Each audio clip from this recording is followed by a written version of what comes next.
N2V की कहानी क्या है? What's the story? What is N2V? N2V actually हम लोगों के नाम से बना है।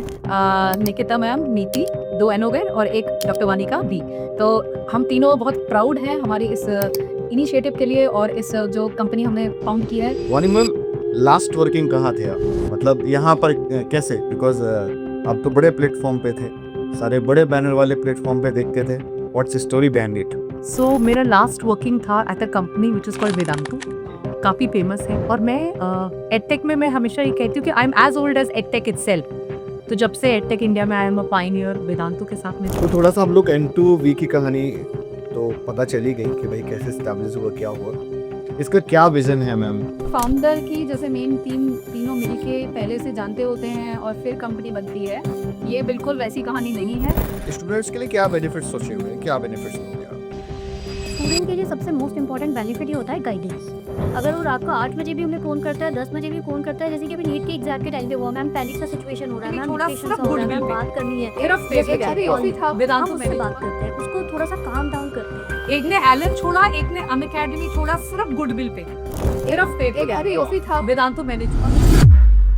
हेलो एवरीवन, तो कैसे हो आप सभी? तो भाई नीट एग्ज़ाम ओवर हो चुका है और आज हमारे साथ में है N2V नीट एक्सीलेंस की टीम। वानी मैम हमारे साथ में, निकिता मैम है और नीति मैम है, जिनके नाम में भी नीट है। इन तीनों के पॉडकास्ट कर चुके हैं, आप सभी ने देखे भी होंगे। और सारे के सब्जेक्ट वाइज जो टॉपिक्स पे थे बात करनी थी, जो एक सब्जेक्ट को लेकर ओपिनियन लेनी थी, वो हम सारा ले चुके हैं। तो आज हम लोग काफ़ी कुछ ऐसे टॉपिक्स पे बात करेंगे जिससे आपकी भी लाइफ में एक अच्छा इम्पैक्ट बनेगा। Because being a good human, अगर किसी अच्छा इंसान बनना है, बिकॉज जब टीचर पढ़ाता है तो वो कहीं ना कहीं बच्चे को ग्रो भी कर रहा होता है। तो अच्छे इंसान बनने के लिए क्या चाहिए भाई, उस पर भी काफ़ी सारी अलग अलग ओपिनियंस होंगी, सबके ओपिनियंस रखेंगे। तो चलिए शुरू करते हैं। और एक इम्पॉर्टेंट चीज़ कि first women lead edtech startup है जिसमें ये लोग नीट की कोचिंग बच्चों को प्रोवाइड करते हैं। मैम, सभी का वेलकम है हमारे इस पॉडकास्ट में। Thank you. तो सबसे पहले स्टार्ट करते हैं कि भाई N2V की कहानी क्या है? What's story? What is N2V? Yes. N2V actually हम लोगों के नाम से बना है। निकिता मैम, नीति, 2 N हो गए और एक डॉक्टर वानिका V। तो हम तीनों बहुत प्राउड हैं हमारी इस इनिशिएटिव के लिए और इस जो कंपनी हमने फाउंड की है, बहुत ही मन से, बहुत ही इमोशंस के साथ फाउंड की है। तो इसीलिए हमने अपने तीनों के नाम ही इसमें इन्वॉल्व किए हुए हैं और हम उसी को अपनी पहचान देना चाहते हैं। तो इसीलिए इसका नाम रखा है N2V नीट एक्सीलेंस। ओके वानी मैम, लास्ट वर्किंग कहाँ थे आप?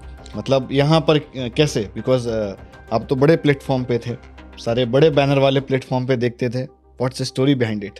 सो मेरा लास्ट वर्किंग था at a company which is called Vedantu, ji. काफ़ी फेमस है। और मैं एडटेक में मैं हमेशा ये कहती हूँ कि I am as old as edtech itself. तो जब से एडटेक इंडिया में I am a Pioneer Vedantu के साथ में थी। और उसके पीछे एक बड़ी दिलचस्प सी कहानी है। तो मुझे याद है मेरे हस्बैंड क्योंकि आर्मी में है और उनकी लास्ट पोस्टिंग इससे पहले जहाँ हम हैं उससे पहले हम Baramulla which is a border town in Kashmir, वहाँ पर थे। और ऑप सिंदूर से पहले की बात है। तो चीज़ें हमेशा जैसे कश्मीर में है थोड़ी सी एबनॉर्मल काइंड ऑफ। हाँ जी, मतलब न्यू नॉर्मली कह लीजिए उसको, कुछ ना कुछ होता रहता है। मैं इनफैक्ट आपको एक चीज़ बताती हूँ कि रात को 11-12 बजे कभी इंडिया पाकिस्तान का मैच हुआ है, पटाखे फूट रहे हैं, तो अगर रात को कोई बहुत ज़ोर से पटाखों की आवाज़ आ जाए तो मुझे अभी भी याद है एकदम से फ़ोन रिंग करना शुरू हो जाते थे। सब लोग अपनी BPJ बुलेट प्रूफ जैकेट पहन के इंसास राइफल निकाल के निकल जाते थे। बिकॉज हमेशा लगता था कि कहीं कोई फायरिंग इंसिडेंट तो नहीं हुआ है। अगर जो हमारी आर्मी कंटोनमेंट का गेट होता है, अगर उस गेट के बाहर से रात को 2-3 बार गाड़ी निकल जाए तो फोन्स आ जाते थे सिग्नल से, एक्सचेंज से, कि गाड़ी 2 बार चली गई है, 3 बार चली गई है, कहीं रेकी करने तो नहीं आए, कहीं कोई फिदाई अटैक तो नहीं होने वाला। So that is the kind of things which are very normal वहाँ पर। तो मैं भी बारामूला में थी, I was there with my husband and I remember वो पोस्ट कोविड का टाइम था। तो like all institutes, even Vedantu was transitioning into a pure offline setup also. Delhi में सेंटर है, पुणे में सेंटर है, साउथ में हर जगह सेंटर्स हैं, एक्सपेंड कर चुके हैं। यस। तो उन्होंने बोला कि मेरी Anand Prakash who is also my very close friend and mentor, उनका फोन आया कि वानी अब हम ऑनलाइन, प्योर ऑनलाइन से, और मैं हमेशा से प्योर ऑनलाइन काम करती थी, कि तुम बैंगलोर आ जाओ, पुणे आ जाओ, दिल्ली आ जाओ, देखो कहाँ भी, whatever you name a centre and come. तो ये बात 1 हफ्ता हुई, 1-2 हफ्ते बाद दोबारा ये बात हुई, 2-3 हफ्ते बाद दोबारा ये बात हुई। And I was like, AP listen, अगर, एंड मैं बहुत हाई पैकेज पे थी, I was one of the highest paid teachers of India. तो मैंने कहा देखो एपी, मुझे पता है मेरी सैलरी बहुत ज़्यादा है and foreign institute like Vedantu की सिर्फ ऑनलाइन पे इतना दे पाना मुझे लग रहा है मुश्किल है। And I was very honest, मुझे 2 मिनट लगे 2.5 करोड़ रुपए मना करने के लिए।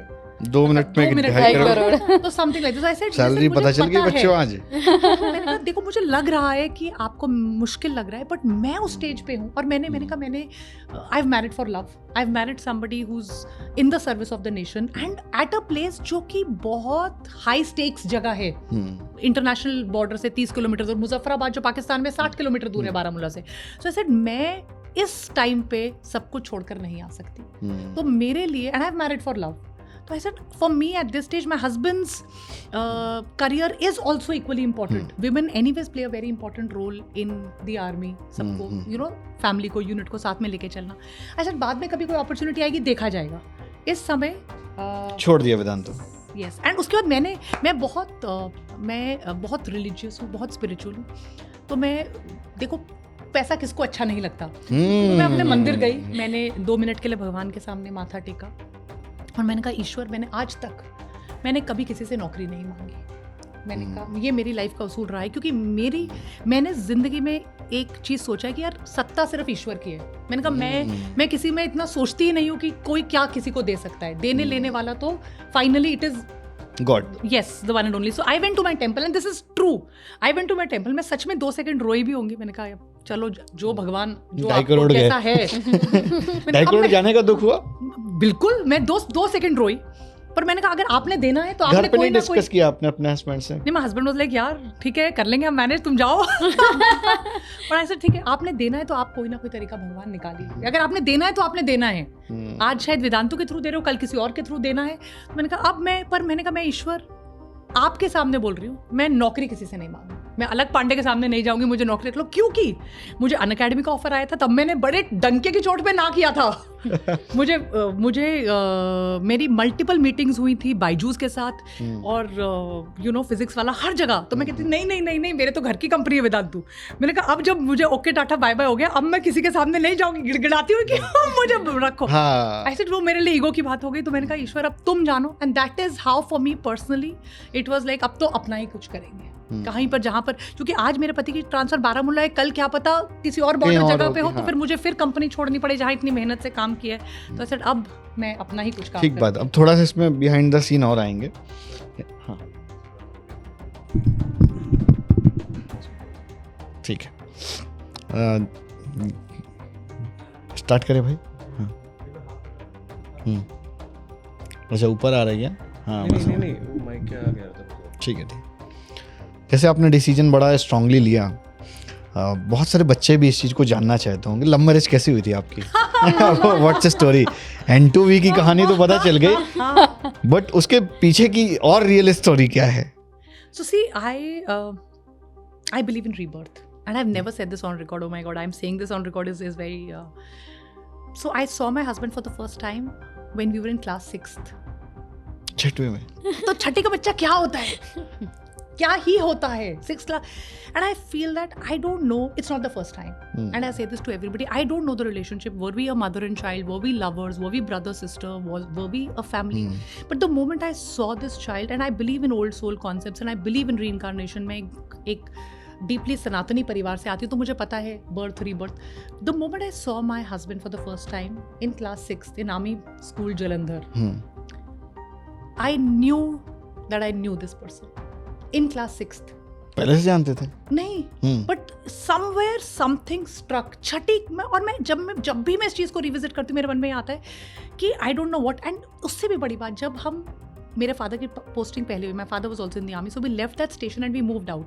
और आप मानोगे नहीं, मुझे आज भी वो इमोशन याद है that I will not see this soul again. And it was a deep pain in class 6th, and I can't explain that pain to anybody.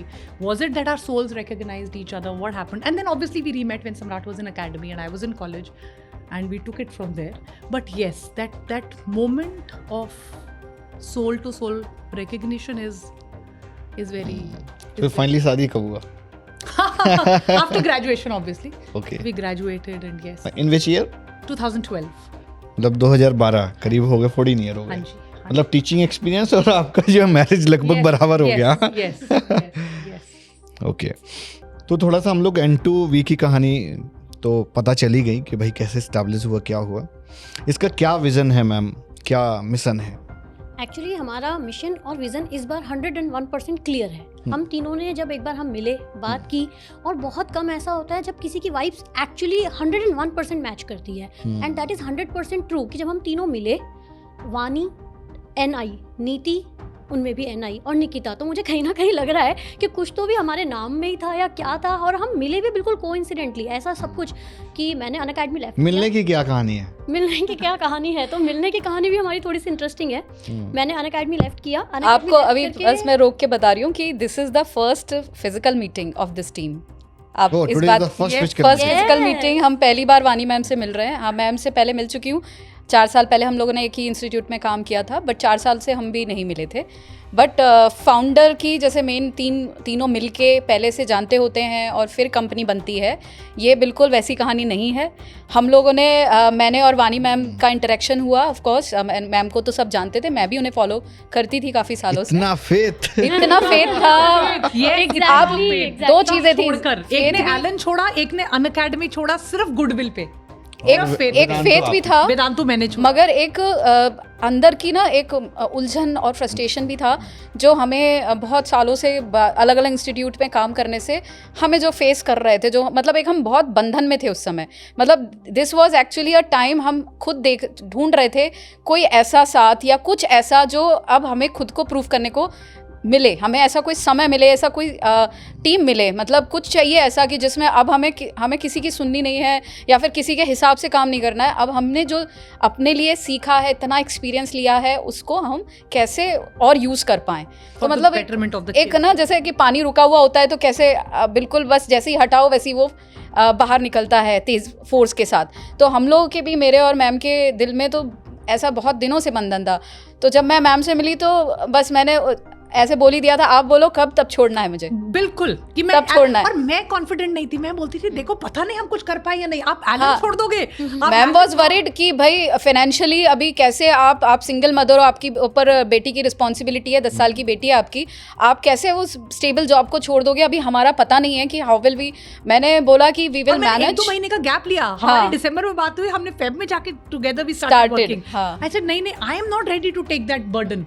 आप छोड़ने को तैयार हो, हम कुछ ना कर पाए तो मैं वहाँ रिजाइन देके आई हूँ, नेक्स्ट डे ही मैंने यूट्यूब पे और सब पे डाल दिया। मतलब आप इतने दिन से किसी अलग अलग प्लेटफॉर्म पे पढ़ा रहे थे, कॉर्पोरेट्स में जॉब कर रहे थे, और मेरा अनअकैडमी लेफ्ट करने का रीज़न ये था वर्क लाइफ बैलेंस। थोड़ा सा मुझे अब ये था कि यार खुद पे भी ध्यान देना है, और बहुत ज़्यादा हैक्टिक हो जाता है। न्यूली मैरिड हूँ तो लगता है कि यार अभी पूरा फैमिली को भी टाइम देना है, जॉब पे भी टाइम देना है, दोनों जगह अपना 100% और देना है। एक लड़की के ऊपर ये भी तो बहुत बड़ा प्रेशर है कि आपको फैमिली को भी 100% देना है, और बिकॉज ऑफ आपके अंदर उतना वो है कि आपको लगता है कि मुझे जॉब में भी अपना 100% देना है, तो कहीं ना कहीं एक जगह कॉम्प्रोमाइज़ हो जाती है। उस कॉम्प्रोमाइज़ से बचने के लिए फिर मैंने थोड़े दिन के लिए मैंने कहा यार बहुत टाइम हो गया, 13 साल से मैं पढ़ा रही हूँ continue, not a single pose. 13 year 14 plus 14 15 years 13 14 15 exactly. अब 13 साल से कंटिन्यू पढ़ाने के बाद ना, और इसमें मेरा 101% सपोर्ट मेरे हस्बैंड का ही था। ही सेड, ही आस्क्ड कि बैठ, अब थोड़ा सा तुम एक पोज लो, रिलैक्स, अपने उस पर ध्यान दो। मेरा बिल्कुल कंप्लीटली माइंडसेट था कि मुझे कुछ नहीं करना है, सिर्फ अपनी जिंदगी जीनी है और आराम से। बाय चांस मेरा कॉल चला गया। जस्ट नेक्स्ट डे मुझे नीति मैम का कॉल आया। 14 को छोड़ा जॉब, 15 को हम जुड़ गए। 15 को हम जुड़ गए, 15 को नीति मैम का कॉल आया, और वो मुझे ऐसा जैसे मैम बोल रही ना कोई रीबर्थ वाली कुछ स्टोरीज होती है। And I did not know कि उन्होंने रिजाइन कर दिया है। बाय यू या it is planned by God? It is planned by fate, completely God. Ma'am को पता ही नहीं था कि मैंने अनअकैडमी लेफ्ट कर दिया है। मुझे नहीं पता था। मतलब हमारी जब बात हुई तो मैम का विजन ये था, हम डिस्कस यही किया कि हमें अब एक टीम पूरी करनी है और विमेन ओनली। तो अब फिजिक्स के लिए मोस्टली सब मेन फैकल्टी मिलते हैं, बट लकीली मेरे पास थे एक कांटेक्ट, एक मैम मेरे साथ कलीग रहे थे, हम लोग कोटा में काम किए थे और हमने बहुत अच्छा एक फ्रेंडशिप भी बनाई थी वहाँ पे। तो ऐसे तो हम टच में थे ही पहले से। फिर मुझे याद आया कि ma'am, but I did not know कि मैम तो वर्किंग है, अनअकैडमी में है, अब पता नहीं वो, हाँ उसका आइडिया नहीं था कि पता नहीं वो जुड़ना चाहेंगी या नहीं। But when I called her she said कि अरे मैम आप बिल्कुल सही टाइम पे कॉल कर रहे हो। मैंने कल ही छोड़ा है। जी जी। अच्छा, एक इम्पोर्टेंट चीज़ और कि तीनों लोगों ने मिलके मिशन क्या तय किया? कि मतलब ये प्लेटफॉर्म तो ठीक है, स्टार्ट कर रहे हैं, नीट की कोचिंग देंगे, क्या करेंगे, क्या मतलब जैसे सारे दे रहे हैं व्हाट एग्जैक्टली, या जैसे कॉर्पोरेट चल रहे हैं वैसे, या जिस इन्वायरमेंट और जिस सिस्टम के साथ आप अभी तक रह रहे थे उसी सिस्टम के साथ में ही आप आगे डिलीवर करने वाले हो, या नहीं, it's change? बिल्कुल भी नहीं, वो तो नहीं करना है। जो जिस सिस्टम से हम लोग परेशान हम भी हुए हैं और हमने बच्चों को भी परेशान देखा है, तो वो सिस्टम तो एग्जैक्टली फॉलो नहीं करना है। हमें बहुत बड़ा डिफरेंस क्रिएट करना है, और इसीलिए हम लोग अभी तक किसी से फंडिंग भी नहीं ले रहे हैं। मतलब we are managing things on our own, हम खुद ही मैनेज करके। पैसा नहीं चाहिए। नहीं, क्योंकि पैसा लिया तो कंट्रोल दिया, बिल्कुल हाँ, आपने कंट्रोल दे दिया। कंट्रोल किसी को नहीं देना है। और अभी हमें जो, क्योंकि अगर हमें डिफरेंस क्रिएट करना है, जो हमारा मन है जो हमें क्रिएट करके बच्चों को देना है, उसमें अगर हमने किसी का कंट्रोल अपने ऊपर अप्लाई कर दिया तो फिर से वही बात हो जाएगी, फिर से वही सारा या तो हमें ऐसा कोई मिले भाई फंड, हम ऐसा नहीं कि हम मतलब एंटी फंड नहीं है, हमें मिले फंड मिले टू सपोर्ट आवर कॉज और सपोर्ट आवर विजन, तो डेफिनेटली हम लेंगे मतलब हमारी कंडीशन के साथ। बिल्कुल। अगर हम इसको बहुत शॉर्ट में समझें कि N2V जो आपका ब्रांड है या नीट एक्सीलेंस है जो वर्सेस अदर्स, तो क्या अंतर है? मेरा वन वर्ड आंसर है कंपैशन। अगर स्टूडेंट हमें 1x दे रहा है, हम उसे 10x इवन 20x करके देंगे, ये हमारा बिल्कुल 100% है। ठीक बात। तो दूसरा डिफरेंस हमारा N2V का बाकी इंस्टीट्यूट से ये है कि वहाँ पे चलता है नंबर का गेम, ठीक है। उनको अगर बहुत कॉस्ट इफेक्टिव बैचेस चला रहे हैं तो उसमें मतलब लार्ज नंबर ऑफ स्टूडेंट्स बैठे होते हैं, तो ऐसे में फिर बच्चा क्लास अटेंड कर रहा है नहीं कर रहा है, कितनी क्लासेस, मतलब उसमें 90% स्टूडेंट्स तो 1 महीने के बाद ड्रॉप कर देते हैं, वो क्लास अटेंड करना ही बंद कर देते हैं। तो उसमें मॉनिटरिंग, जो 1-to-1 मॉनिटरिंग है, पेरेंट्स को उनकी इन्फॉर्मेशन देना है, हर स्टूडेंट से उनके इश्यूज डिस्कस करना है, उसके लिए हमारा डिफरेंस है कि हमें पर्सनलाइजेशन देना है। इट्स मीन की पर्सनलाइज्ड मेंटरशिप को आप बैलेंस करके चलेंगे, राइट? जी, नॉट मानी मैम। और उससे आएंगे results. So our mission is to have 1 lakh students become doctors in the next 5 years। मतलब अभी जितनी सीटें हैं उतने आप डॉक्टर्स बनाने वाले हो, मोटा मोटी कर ले लें। अभी तो वैसे 60,000 के आसपास सरकारी हैं, 10-20 के बीच में मुझे लग रहा है कुछ गवर्नमेंट प्राइवेट मिला के होंगे, तो लगभग जितनी सीटें हैं उतने आप डॉक्टर्स अगले 5 साल में बनाने वाले हैं। अच्छा, एक डिफरेंस मुझे भी जो नज़र आता है कि जब तीनों लोग ही अपना अपना सब्जेक्ट रन कर रहे हो, तो यहाँ पर टीचर जो चेंजिंग होने वाला प्रॉब्लम है वो भी नहीं होगा। प्रॉमिस कर रहे हो आप लोग? बिल्कुल। फाउंडर्स कहाँ जाएंगे? फाउंडर्स कहाँ जाएंगे? स्टूडेंट्स के लिए क्या बेनिफिट्स सोचे हुए हैं, क्या बेनिफिट्स दोगे आप? स्टूडेंट के लिए सबसे मोस्ट इंपॉर्टेंट बेनिफिट ये होता है गाइडेंस। ठीक है, बच्चा पढ़ रहा है, सब जगह पे पढ़ रहा है, स्टडी मटेरियल भी बहुत सारा अवेलेबल है, रेफरेंस बुक भी बहुत सारी अवेलेबल है, लेकिन बच्चे को एक्चुअली ये नहीं पता होता है कि मुझे शुरुआत कहाँ से करनी है। तो बच्चे को जो मेंटोरशिप है, completely mentorship, not in the sense कि बेटा सिर्फ ये पढ़ लिया हो गया तुम्हारा काम, ये नहीं। अगर वो रात को 8 बजे भी हमें फ़ोन करता है, 10 बजे भी फ़ोन करता है, जैसे कि अभी नीट के एग्जाम के टाइम पे हुआ, मैम पैनिक सा सिचुएशन हो रहा है, मैम डिप्रेशन सा हो रहा है, मैम बात करनी है, यस बच्चे कॉल मी, हम उससे बात करते हैं, उसको थोड़ा सा काम डाउन करते हैं, उसकी सारी प्रॉब्लम पहले ध्यान से सुनते हैं एंड देन उसको सोल्यूशन देते हैं, क्योंकि उतना एक्सपीरियंस है हमें कि बच्चा इस वक्त पे कहाँ क्या किस लेवल पे सोच रहा होगा। क्योंकि बच्चे को दूसरा प्रॉब्लम क्या आता है, पेरेंट्स से मैम डिस्कस नहीं कर सकते, पेरेंट्स की बहुत ज़्यादा हाई एक्सपेक्टेशन है, क्या मैं उसे मीट नहीं कर पाया तो, नहीं कर पाई तो क्या होगा क्या नहीं होगा। तो बच्चे को पढ़ाई का गाइडेंस तो मिल ही रहा है, लेकिन पढ़ाई के साथ साथ उसे पर्सनल गाइडेंस भी हम लोग 1-to-1 प्रोवाइड करते हैं। ठीक है, अगर इस दौरान आप लोग काफ़ी दिन से इसको रन ही कर रहे हैं, अभी आपने एक क्रैश कोर्स भी चलाया था, डिफ़िकल्टीज़ क्या आ रही हैं? कुछ तो चैलेंज आ रहे होंगे ना, बिकॉज अभी तो एक तरह के स्टार्टअप है, नया मध्य शुरू हुआ है, तो जो बिहाइंड द सीन जो एक संघर्ष होते हैं, अभी तो जो फेस ये दिख रहे हैं सारे मतलब स्माइल वाले दिख रहे हैं, बट पीछे कहीं ना कहीं वो बहुत स्ट्रगल करना पड़ रहा होगा, बिकॉज अभी उतने कॉमर्शियल्स और चीज़ें सेटल नहीं हैं।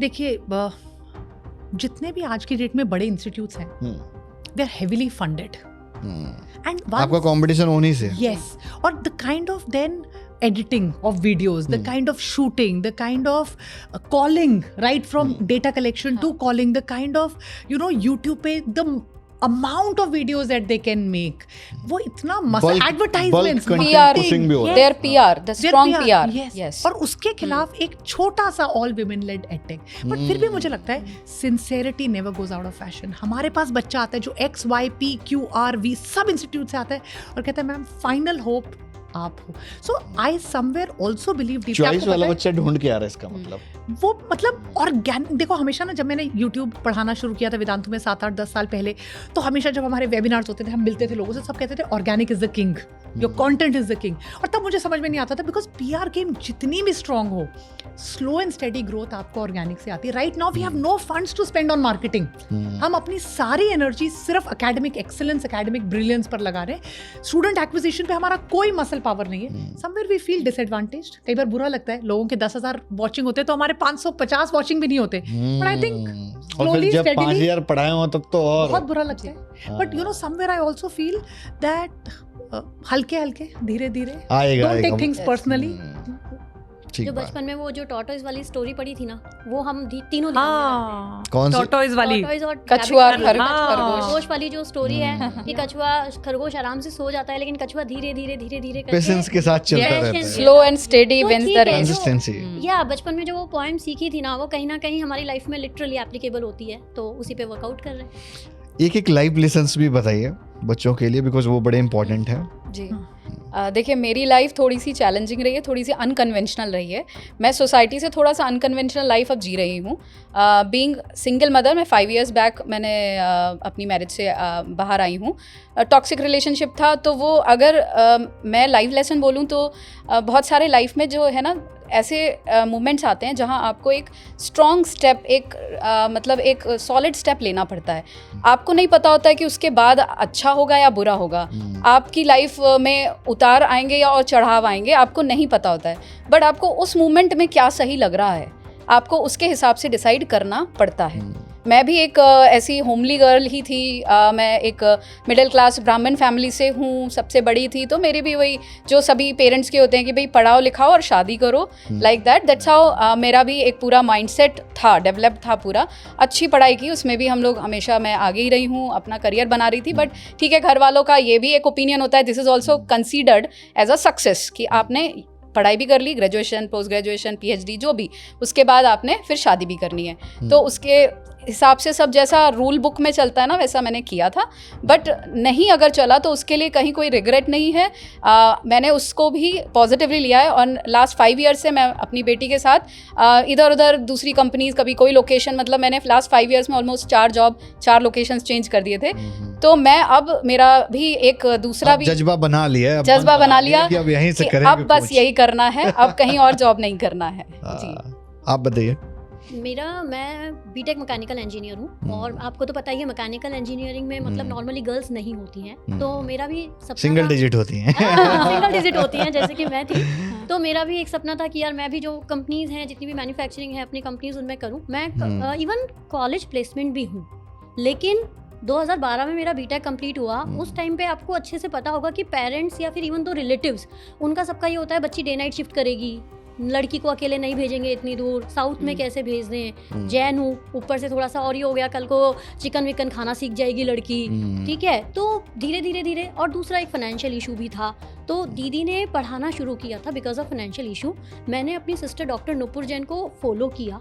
उनको फॉलो करते करते मैंने देखा कि यार बड़ा मज़ा आता है, मतलब वो बहुत इंजॉय करती थी पढ़ाने को, और वो केमिस्ट्री से हैं। तो धीरे धीरे मुझे लगा कि यार मेरा केमिस्ट्री तो बिल्कुल भी अच्छा नहीं है, ठीक है, केमिस्ट्री अपने से नहीं हो पाएगी, लेकिन मैथ्स और फिजिक्स बहुत अच्छी है। तो मैथ्स और फिजिक्स से मैंने शुरुआत की पढ़ाने की, और वहाँ से मैंने पढ़ाते पढ़ाते धीरे धीरे स्टार्ट किया। फिर प्रमोद माहेश्वरी सर, क्योंकि मैंने करियर पॉइंट में काम किया, तो मैं प्रमोद माहेश्वरी सर जो डायरेक्टर हैं करियर पॉइंट यूनिवर्सिटी के, करियर पॉइंट के, तो उनसे मैंने टीचिंग स्किल सीखी। वो फिजिक्स पढ़ाते थे, तो मैंने उनसे फिजिक्स के कुछ कुछ की कॉन्सेप्ट सीखे, उनके वीडियोस देखे, और मुझे लगा कि यार मैं भी थोड़ा बहुत देखे कि मतलब कहाँ से काम कर रही है रियल फिजिक्स, है ना, मतलब क्योंकि स्टार्टिंग कहीं से आपको देखना होता है। तो सबको फॉलो किया, आशीष अरोड़ा सर को फॉलो किया, सबको फॉलो किया, पढ़ते पढ़ते सीखते सीखते पहुंची, और फिर फाइनली सब जगह पे अच्छी सी जॉब करी, सब कुछ किया। एंड देन फिर लगा कि यार मेरा तो सपना था कि मैं किसी मैन्युफैक्चरिंग प्लांट में जाऊंगी, इंजीनियर बनूंगी, और आज मैं एक टीचर बन गई हूँ। क्या वो एग्जैक्टली मतलब जीवन की जो कड़ी है ना, शुरू कहीं से होती है, वो जाती कहीं कहाँ और पे है, आपको लेके कहीं और जाएगी होता है। जीवन पता नहीं है। मेरा एक छोटा सा सपना था, बहुत छोटा सा ही रहता है, बहुत छोटा सा एक सपना था कि यार मुझे मेरे नाम से भी जाने, और ये सपना आज पूरा करने में हेल्प करी है मेरे हस्बैंड ने। उन्होंने मुझे लिटरली एक अच्छा हाई पैकेज छोड़ के, और अभी फिलहाल आपको लगता है कि आप एक स्ट्रगलिंग फेज में हो, ठीक है, आप खुद की शुरुआत कर रहे हो, लेकिन मुझे मेरे हस्बैंड ने बहुत सपोर्ट किया। तो उन्होंने मुझे यही कहा कि तुम अब स्टार्ट तो करो, बच्चे अगर तुम अच्छा पढ़ाओगे तो बच्चे तुम्हें डेफिनेटली फॉलो करेंगे, चाहे तुम एक्स कंपनी में हो, चाहे वाई में हो, चाहे जेड में हो, कोई भी कंपनी में आप हो, अगर आप अच्छा पढ़ा रहे हो तो बच्चा आपके पास आएगा। बस वो पॉइंट उन्होंने मुझे दिया। हाँ, वो हॉनेस्ट डिलीवरिंग है तो वो मार्केट में इम्पैक्ट करती है। तो बस मेरी लाइफ का यही था।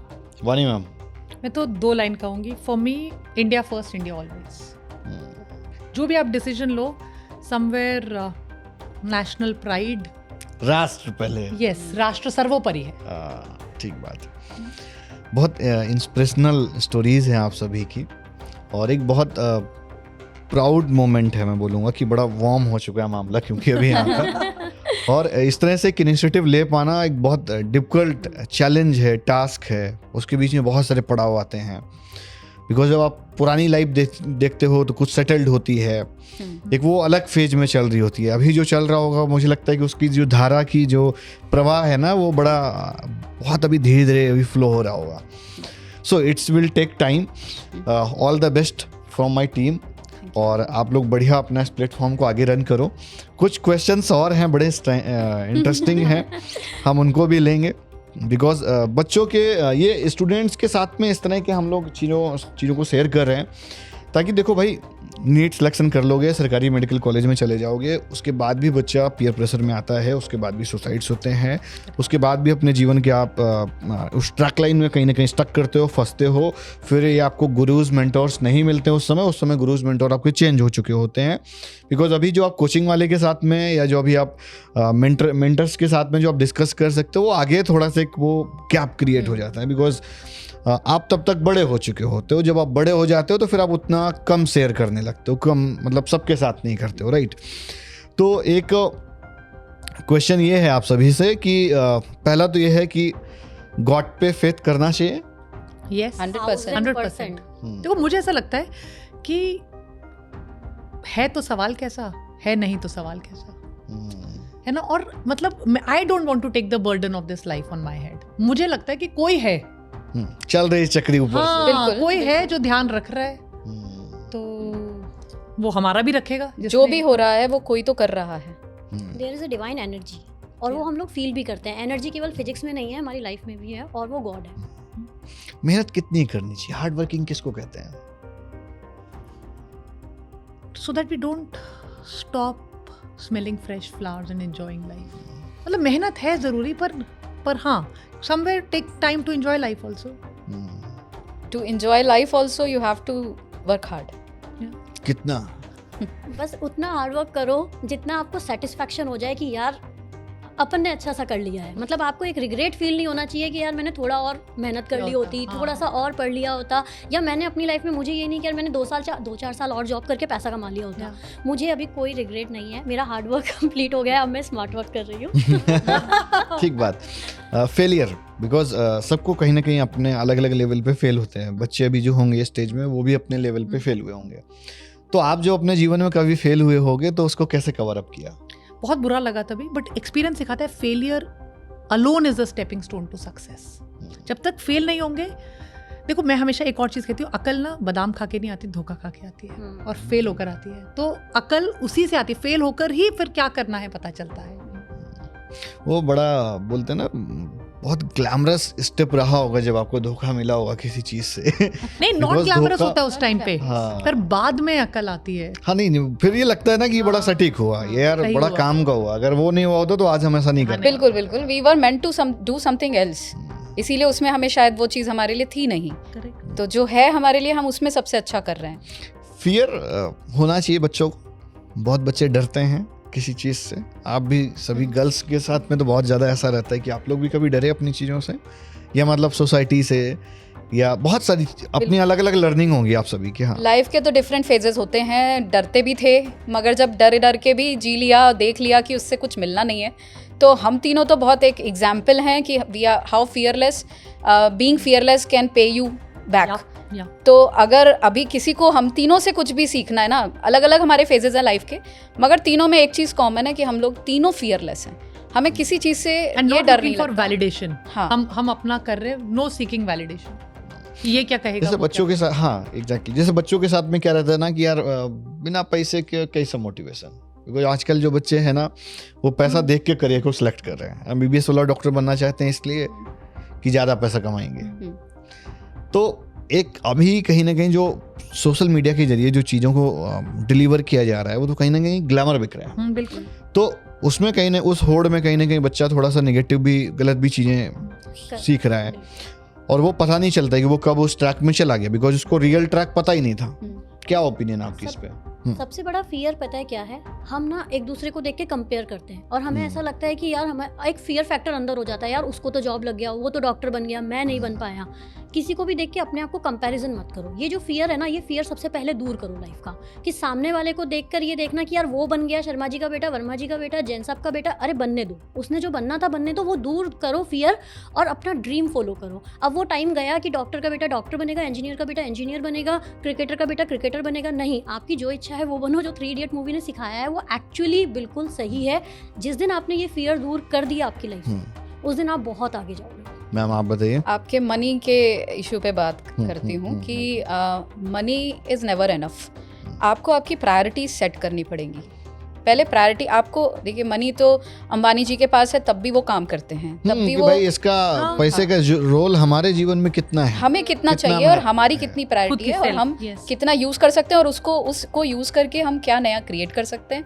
ये बस इतना अपना को डिसाइड कर लें तो फिर पैसे की भी किसी को होड़ नहीं रहेगी। दायरा तय करना पड़ेगा। हाँ जी, हाँ जी। एक और इम्पोर्टेंट कि खुद पे ट्रस्ट कैसे बिल्ड करें ma'am. Self trust, self believe, ये बहुत मतलब मुझे लगता है कि अगर कुछ है इंसान के अंदर तो ये सबसे पहला पैरामीटर है। जिस दिन वो अपने आप पे ट्रस्ट करना शुरू कर देता है तो फिर वो दूसरे पे भी ट्रस्ट धीरे धीरे करता है, बट अच्छा ट्रस्ट करता है। बहुत इंस्टेंट नहीं होगा, टूटने वाला नहीं होगा या फेक प्रोमिसेस वाला नहीं होगा, वो फिर रियल निकल के आता है। Act fast, fail fast. Ankur Warikoo से मेरी बहुत बात होती है on a personal level also. I feel he is a great mentor. तो वो कहते हैं फेल फास्ट और एक्ट फास्ट। अगर आपके मन में कोई आइडिया है ना, फटाफट कर लो। आप 10 चीजें करोगे, 9 चीजें उनमें से फेल होगी और आपको पता चल जाएगा क्या वर्क कर रहा है, क्या नहीं वर्क कर रहा है, और जो वर्क कर रहा है उसको डबल डाउन करो। हाँ, एक चीज तो भाई क्लियर है, फेल तो होना ही है। ट्राई तो करो। Fail fast, yes, try and fail, yes. आपकी क्या ओपिनियन इस पे? सेल्फ बिलीव का मेरा यही है, ऑनेस्ट विद योरसेल्फ। आप अपने साथ में ऑनेस्ट रहो, आपके अंदर एक सेल्फ बिलीफ, सेल्फ ट्रस्ट होगा और आपको दूसरों पर भी ट्रस्ट भी होगा। मतलब सामने वाले पे भी आप ट्रस्ट कर पाओगे। चीजें जो आपके सामने हो रही हैं उनके लिए आपको क्लैरिटी मिलेगी। रिस्क कितना लेना चाहिए? रिस्क तो is again a comparative thing, एक रिलेटिव चीज़ होती है रिस्क। आपके जीवन में जो प्रायोरिटीज़ हैं आप उनको कितना संभाल सकते हो उसके हिसाब से रिस्क लेना चाहिए, उसको कैलकुलेट करके रिस्क लिया जाता है। आपकी प्रायोरिटीज़ कहीं हार्म नहीं होनी चाहिए। आपके अगर प्रायोरिटीज़ आपकी फैमिली है, आपके बच्चे या पेरेंट्स या कोई भी फ्रेंड्स हैं, उनको हार्म नहीं है हो, बस उतना कैलकुलेट करके आप रिस्क ले सकते हो और रिस्क लोगे तभी जीतोगे। ठीक बात। आपका क्या ओपिनियन मैम इस पे, रिस्क पे? बिकॉज आपने बड़ा रिस्क लिया हुआ है इस स्टार्टअप को शुरू करके खुद में अपने आप में बड़ा। एक और चीज आज अपने बारे में बताना चाहूंगी जो बहुत कम लोगों को पता है। I am bad ass with stock markets. One of the main reasons why I could leave Vedantu was that I am pro max stock broker, next level, absolutely next level. और ये शायद किसी को नहीं पता है। और मेरी जिंदगी का एक मिशन है कि I wish I could teach at least 1000 girls stock trading the way I do stock trading. I am absolutely brilliant at it. उससे ज्यादा रिस्क कहाँ होगा स्टॉक ट्रेडिंग से ज्यादा। मैं वेदांतु में अर्न करती थी which was in a couple of lakhs, double digit lakhs, उतना मैं कई महीने स्टॉक ट्रेडिंग से कर लेती हूँ। It's that cool. सो और मेरा फाइनेंशियल मैनेजर और मैं एक दूसरे को बोलते हैं रिस्क है तो इश्क है। You know, it's that. So yes, your risk taking aptitude, as ma'am said, depends on your personal priorities. But risk aptitude जरूर होना चाहिए। ठीक बात भाई। तो एट द एंड 1-2 प्रश्न और लेंगे। एक सिचुएशन ऐसी भी आती है कि be ready at any situation. मतलब आपके पास उस समय बहुत समय नहीं होता है सोचने के लिए, आपको बहुत क्विक रिस्पॉन्स करना होता है। तो उस समय कैसे डील करते हो आप अपने साथ में? मेरे साथ तो सबसे अच्छा लाइफ एग्जांपल है, अभी 14th को मैंने लेफ्ट किया वर्क लाइफ बैलेंस के लिए कि आराम से सोऊंगी, सुबह शाम खाना खा के मस्त सोऊंगी, मूवी देखूंगी। मतलब छोड़ चुके थे, मालूम नहीं था? बिल्कुल कुछ नहीं है, मस्त आराम। मैंने फिर काम में लगा दिया। 15 को मैम की कॉल आ गई, रात दिन और अब रात दिन काम करते हैं। और अब रात दिन काम कर रहे हैं, लेकिन उसमें मजा आ रहा है। क्यों? क्योंकि अब लग रहा है कि यार देना है 100%, हर जगह पे 100% दिया है, लेकिन जब खुद का काम होता है ना तो और लगता है कि यार अब 1000% देते हैं। तो अब कब सुबह की शाम हो जाती है बिल्कुल पता नहीं चलता है और बहुत मज़ा आता है काम करने में। सो वानी मैम आप? आई कम फ्रॉम आर्मी बैकग्राउंड, और मुझे याद है कश्मीर में ना अगर रात को लोग सोते भी थे तो एक BPJ बुलेट प्रूफ जैकेट और एक जो भी उस टाइम पे होती है इंसास होती है, जो भी स्पेशल राइफल और एम्यूनिशन रहता है, मैगजीन कहते हैं, वो हमेशा अपने साथ ही होती है। तो बिकॉज कभी भी कहीं से भी तो सोते हुए भी duty of duty also everybody अपने घर में या अपना जो सोने की जगह है वहाँ पर ये रखते हैं। So I think be ready in any situation is more mental rather than physical. It's very mental कि आपको वो आना चाहिए कि यार, और कोई there is nothing, मैं कहती हूँ जान है तो जहान है, आदमी जिंदा है ना, एग्जैक्टली तो कुछ भी कर सकता है। मतलब बहुत बच्चे से डर जाते हैं कि यार मेरे साथ में ऐसा क्यों हुआ, किसी और के साथ में ऐसा होता, मेरे साथ में ही क्यों हुआ। तो ऐसी सिचुएशंस आती हैं लाइफ में, वो आएंगी और उसको भी डील करना आना चाहिए। और हर एक स्टूडेंट के लिए एक्चुअली ये मैसेज है बहुत अच्छा कि जो मैम ने बोला मेंटली, हर स्टूडेंट को पहले ही मेंटली प्रिपेयर रहना है। आप नीट के लिए प्रिपरेशन कर रहे हैं, बहुत अच्छी बात है, जो आएगा उसको वेलकम करना है। जी बिल्कुल। तो आप मुसीबत अगर के mentally प्रिपेयर रहेंगे, मुसीबत के समय में विवेक और धैर्य रखना हाँ। यही आपका टेस्ट होता है। क्या बात है।